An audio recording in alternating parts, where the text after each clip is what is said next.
جی بسم اللہ الرحمن الرحیم ایاک نعبد و ایاک نستعین۔ میں آپ کی ٹیلی فون کالز کا بعد میں جواب دوں گا۔ سب سے پہلے میں اپنی قوم کے نوجوانوں سے کوئی 5 منٹ بات کرنا چاہتا ہوں۔ میں اس لیے اپنے نوجوانوں سے بات کرنا چاہتا ہوں کہ یہ جو اس وقت پاکستان ایک فیصلہ کن وقت پہ کھڑا ہے، اس میں آپ کے مستقبل کہ کس طرح کا پاکستان بنے گا، یہ اصل میں اس مستقبل کی جنگ ہے۔ اس میں آپ سب کو پتہ ہونا چاہیے کہ 2 راستوں پہ جا سکتا ملک۔ جس طرح آپ جب نماز پڑھتے ہیں تو آپ اللہ سے صرف ایک ہی چیز مانگتے ہیں کہ اللہ ان کے راستے پہ لگا جن کو تو نے نعمتیں بخشی، ان کے راستے پہ نہیں جو اپنے تباہی کے راستے پہ نکل گئے۔ تو قوموں کی زندگیوں میں بھی قوم انسانوں کی قوم ہوتی ہے نا، انسانی قوم بناتے ہیں۔ تو قوموں کی زندگیوں میں بھی یہ فیصلہ کرنا پڑتا ہے کہ ہم نے ایک تباہی کے راستے پہ جانا ہے یا اس راستے پہ جانا ہے جو مشکل بھی ہوگا، جس میں ہر قسم کی آزمائشیں آئیں گی، لیکن وہ ہماری عظمت کا راستہ ہے۔ اور وہ ہمارے نبی صلی اللہ علیہ وسلم نے، میں لوگوں کو اس لیے مدینہ کی ریاست کی بات کرتا ہوں کیونکہ وہ اللہ نے ہمیں حکم اس لیے دیا کہ ان کے راستے پہ چلو، کیونکہ مدینہ کی ریاست ہمارے نبی صلی اللہ علیہ وسلم کا راستہ تھا ہماری بہتری کے لیے، کیونکہ وہ ایک دنیا میں ایک بہت بڑا انقلاب آیا تھا۔ میں نوجوانوں سے بات کر رہا ہوں، آپ ضرور سٹڈی کریں کہ یہ کیا ہوا تھا دنیا میں، تاریخ کا حصہ کہ 622 سے لے کے 632 میں ایک ایسا فکری انقلاب آیا تھا کہ وہ انسان جن کی حیثیت ہی کچھ نہیں تھی، وہ دنیا کی امامت کرنا شروع کر دیا۔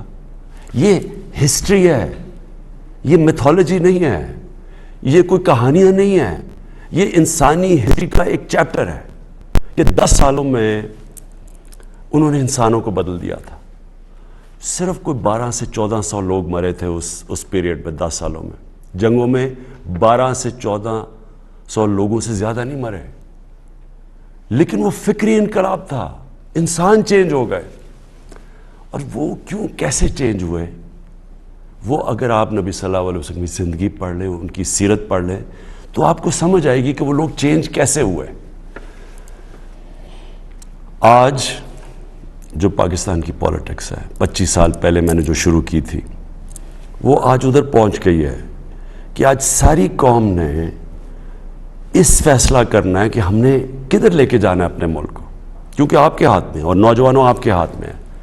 کیونکہ آپ نے، اگر آپ رائے حق پہ کھڑے ہوں گے جو اللہ کا حکم ہے، سیدھا راستہ رائے حق ہے۔ اگر آپ اچھائی کے ساتھ کھڑے ہوں گے، کیونکہ امر بالمعروف حکم ہے اللہ کا کہ اچھائی کے ساتھ کھڑے ہو، برائی کی خلاف کھڑے ہو، رائے حق پہ کھڑے ہو، جھوٹ کے خلاف کھڑے ہو، حکم ہے اللہ کا ہماری بہتری کے لیے۔ جب ایک معاشرہ یہ سچائی اور حق اور اچھائی کے ساتھ کھڑا ہوتا ہے تو وہ معاشرہ زندہ ہو جاتا ہے۔ جب وہ معاشرہ بیچ میں بیٹھ جاتا ہے کہ اچھا جی مجھے تو کچھ نہیں ہے، تو میری زندگی کو تو کوئی فرق نہیں پڑ رہا، وہ جب انیکٹیو ہو جاتا ہے، جب وہ کچھ کرتا نہیں ہے، اصل میں وہ برائی کے ساتھ کھڑا ہو جاتا ہے۔ جب وہ نیوٹرل ہوتا ہے اچھائی اور برائی کے بیچ میں، وہ برائی کا ساتھ دینا شروع ہو جاتا ہے اور وہ معاشرے کی تباہی ہوتی ہے۔ جس طرح میں بار بار مولانا رومی کو کوٹ کرتا ہوں، جب انہوں نے کہا کہ ایک قوم تب تباہ ہوتی ہے جب اچھے اور برے کی تمیز ختم کر دیتی ہے۔ وہ ختم کب کرتی ہے؟ کہ جب وہ نیوٹرل ہو جاتی ہے، فیصلہ ہی نہیں کرتی۔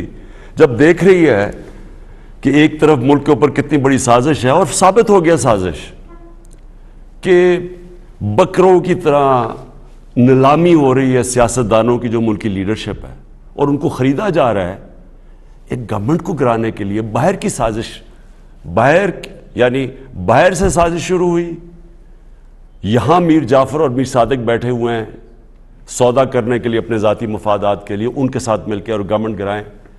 تو آپ ساری قوم کے پاس، نوجوانوں آپ کے لیے خاص طور پہ، آپ کے پاس یہ نہیں کہ آپ چپ کر کے بیٹھے رہیں، آپ کو فیصلہ کرنا ہے، جو بھی آپ سمجھتے ہیں اچھائی کدھر ہے برائی کدھر ہے، آپ کو فیصلہ کرنا ہے، لیکن آپ چپ کر کے اگر بیٹھیں گے آپ برائی کا ساتھ دیں گے۔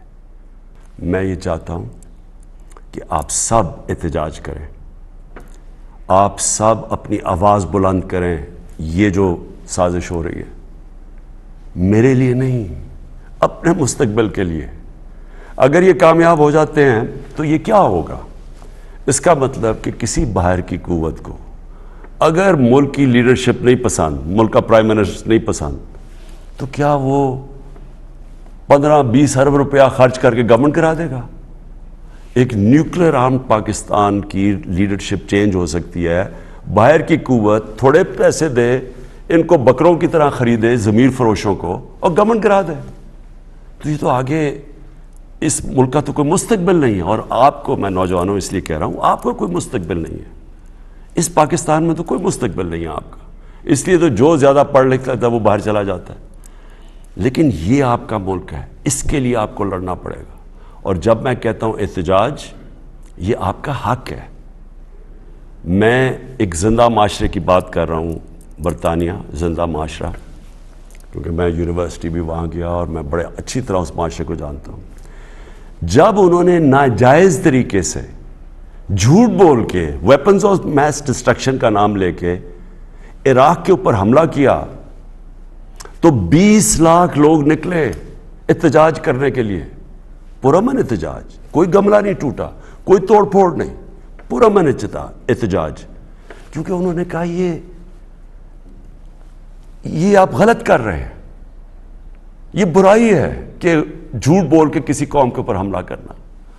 20 لاکھ لوگ نکلے اور میں ان کے ساتھ واک کی، اور کسی پارٹی نے نہیں ان کو نکالا، وہ خود نکلتے تھے، گاڑی سے نکلتے تھے، بس سے نکلتے تھے، اپنا انہوں نے ایک پلے کارڈ اٹھایا ہوا تھا، اس پہ کہا تھا کہ میں جنگ کے خلاف ہوں، اور وہ چلنا شروع کر دیتے تھے۔ زندہ قوم، یہ اللہ کا حکم ہے آپ کو، امر بن معروف، کہ آپ اچھائی کے ساتھ کھڑے ہوں گے اور آپ اپنے مستقبل کو بچانے کے لیے کھڑے ہوں گے۔ اور پھر میں آپ کو ریپیٹ کر دوں کہ جو آپ کا احتجاج ہوگا وہ پرامن ہو، کسی قسم کا اپنے ملک کو نقصان نہ پہنچائیں۔ یہ ہمارا ملک ہے، ہم جب توڑ پھوڑ کرتے ہیں ہم اپنے لوگوں کا، اپنے ملک کا نقصان پہنچاتے ہیں، لیکن پرامن احتجاج، یہ اس سے سب سے بڑا خوف ہوتا ہے اس طرح کے غداروں کو۔ اس طرح کے غداروں کو جب پتہ چلتا ہے، یہ سب سے بڑا، جب قوم ایک کھڑی ہو جاتی ہے سچائی کے ساتھ، حق کے ساتھ، اچھائی کے ساتھ، یہ سب سے بڑا خوف ہوتا ہے ایک معاشرے میں ان لوگوں کو، ان غداروں کو جو اپنے ضمیر کا سودا کر چکے ہوتے ہیں، اپنے ذاتی مفادات کے لیے ملک کو غلام بنا دیتے ہیں۔ اس برے صغیر کی تاریخ میں بار بار بتا چکا ہوں، میر جعفر اور میر صادق کون تھے؟ ایک نے، میر جعفر نے انگریزوں کے ساتھ مل کے ایک مسلمان جو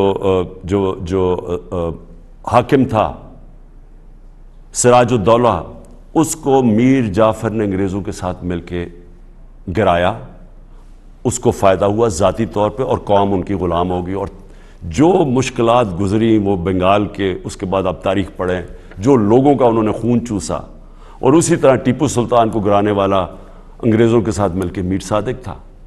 تو کبھی تاریخ ان کو نہیں بھولی، ان غداروں کو۔ اور تاریخ، میں یہ چاہتا ہوں کہ تاریخ ان غداروں کو نہ بھولے۔ پاکستان کی تاریخ یہ سمجھتے ہیں کہ جی لوگ تھوڑی دیر میں بھول جائیں گے۔ آپ کی ذمہ داری ہے نوجوانوں، آپ نے ان کو بھولنے نہیں دینا کہ جس طرح کی انہوں نے بے شرمی سے غداری کی ہے اس قوم کے ساتھ، ثابت ہو گیا کہ یہ باہر سے پوری سازش تھی، یہ ثابت ہو گیا۔ ہمارے پاس نیشنل سیکیورٹی کمیٹی نے، کیبنٹ نے، سب نے وہ ڈاکیومنٹ دیکھ لیا ہے۔ پارلیمنٹ کی جو سیکیورٹی کمیٹی کی کمیٹی ہے، اس نے یہ دیکھ لیا ڈاکیومنٹ۔ یہ جو میں آپ کو کہہ رہا ہوں، یہ آفیشیل ڈاکیومنٹ ہے کہ عمران خان کو اگر آپ ہٹائیں گے تو امریکہ کے تعلقات آپ سے اچھے ہوں گے۔ اگر جیسے آپ عمران خان کو ہٹائیں گے، آپ کو معاف کر دیں گے۔ جو بھی آئے گا کوئی نہیں آئے گا۔ ان کے ساتھ سازش جن کے ساتھ ہوئی، پہلے سے ہی پتہ ہے کہ عمران خان ہٹے گا تو وہ شہباز شریف جو اچکن سروائی ہوئے وہ پہنچ جائے گا۔ جس کے اوپر اربوں روپے کے چوری کے کیسز ہیں، وہ پہنچ جائے گا اور اس کے بعد ہمارے تعلقات ٹھیک ہو جائیں گے، یعنی کہ وہ وفاداری سے ہماری غلامی کرے گا۔ اس نے کل ٹی وی پروگرام میں کہہ بھی دیا ہے، بیگرز آر ناٹ چوزرز۔ اس کا کیا مطلب ہے کہ جو غریب لوگ یا جو مانگنے والے ہوتے ہیں وہ غلام ہوتے ہیں، یعنی اس نے 22 کروڑ لوگوں کو غلام بنا کے رکھ دیا کہ پہلے سے تیار ہو گیا کہ ہم تو کیونکہ ہم بڑے غریب ہیں۔ تو اس سے کوئی پوچھے کہ یہ غربت آئی کیسے ہے؟ 30 سال سے تو اب باریاں لے رہے ہیں، تو کس نے ملک کو غریب کیا ہے؟ اور کیونکہ ہم غریب ہیں تو ہم غلامی کریں۔ ان کا وہ ایک خواجہ آج سے وہ سٹیٹمنٹ دیتا ہے کہ جی پاکستان لائف سپورٹ مشین پہ ہے، اس لیے ہمیں امریکہ کی غلامی کرنی پڑے گی۔ لائف سپورٹ مشین نے کس نے ڈالا ہے پاکستان کو؟ کون وہ حکومتیں جو 30 سال حکومت کر رہے تھے؟ یہی جو 3 اسٹوڈنٹس یہ مل کے 30 سال حکومت کر رہے تھے، تو آپ ہی نے تو ملک کو یہاں پہنچایا اور آپ کہہ رہے ہیں کہ امریکہ کی غلامی کرو۔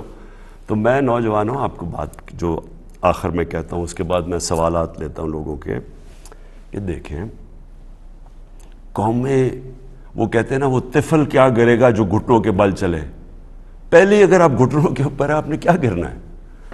جو قوم کے اندر خودداری نہیں ہے، جس کی عزت نفس بڑی نہیں ہے، غیرت نہیں ہے، وہ قوم کبھی بھی اوپر نہیں جا سکتی۔ تو جب آپ نوجوانوں سے میں اس لیے کہہ رہا ہوں کہ آپ نے اس ملک کی غیرت کے ساتھ کھڑے ہونا ہے۔ آپ ایک، جس طرح مولانا رومی نے کہا، اور میں یہ یاد رکھیں، اس میں فلسفہ ہے پورا، کہ جب اللہ نے تمہیں پر دیے تو تم کیوں چونٹیوں کی طرح رینگ رہے ہو؟ اللہ نے آپ کو بڑی عظیم قوم بنایا ہے۔ پاکستانی، جب میں اسکولوں میں تھا تو یہ سب سے تیزی سے اوپر جا رہا تھا ملک۔ یہ اس طرح کی چوروں نے آ کے اس کو کھا کے اور باہر پیسہ بھیج کے اس ملک کو یہاں پہنچایا ہے۔ اس میں اللہ نے کسی چیز کی کمی نہیں دی۔ تو جب آپ کو اللہ نے صلاحیتیں دی ہیں اتنی زیادہ، جدھر باہر جائیں بڑے بڑے عہدوں پہ آؤٹ اسٹینڈنگ پاکستانیز بیٹھے ہوئے ہیں، جو جا کے ان کو جب ایک نظام ٹھیک ملتا ہے اٹھ جاتے ہیں۔ یہاں ایسے ایسے زبردست پوٹینشل ہمارا ہے، تو ہم کیوں چونٹیوں کی طرح رینگ رہے ہیں ان طرح کے لوگوں کی؟ جب ایک قوم کو اس طرح کے حکمران مل جائیں جن کا صرف مقصد ہو کہ اپنی چوری کرو، چوری کا پیسہ باہر بھجواؤ، باہر کا پیسہ پڑا ہو جن ملکوں کے اندر، آپ کی کبھی جرت نہیں ہوگی کہ ادھر سے جو وہاں سے حکم آیا آپ نہ مانیں، کیونکہ وہ آپ کا پیسہ ضبط کر لیں گے، جس طرح آج روسیوں کے پیسے اور ان کی پراپرٹی ضبط کی جا رہی ہیں۔ اس لیے ان کو بھی ڈر ہے، تو یہ ہمیشہ ان کی غلامی کریں گے اور ساری 22 کروڑ لوگوں کو آپ کے مستقبل کو غلام بنا دیں گے۔